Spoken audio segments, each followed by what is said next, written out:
পাকিস্তান সফরের জন্য 17 সদস্যের স্কোয়াড ঘোষণা করেছে ক্রিকেট অস্ট্রেলিয়া।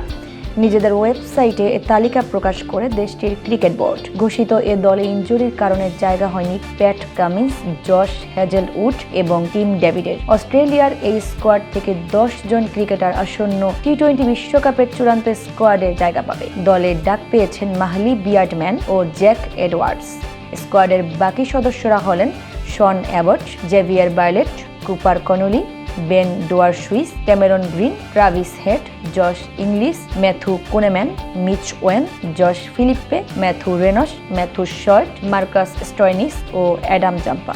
মূলত ভারত শ্রীলঙ্কার যৌথ আয়োজনে আগামী 7 ফেব্রুয়ারি থেকে মাঠে গড়াবে টি-20 বিশ্বকাপ। এর আগে শেষ প্রস্তুতির অংশ হিসেবে 3 ম্যাচের টি-20 সিরিজ খেলতে পাকিস্তান সফরে যাবে অজিরা। আগামী 29-31 জানুয়ারি এবং 1 ফেব্রুয়ারি হবে 3টি টি-20। সবগুলো ম্যাচ অনুষ্ঠিত হবে লাহোরের গাদ্দাফি স্টেডিয়ামে। ম্যাচ শুরু হবে বাংলাদেশ সময় সন্ধ্যা 7টায়।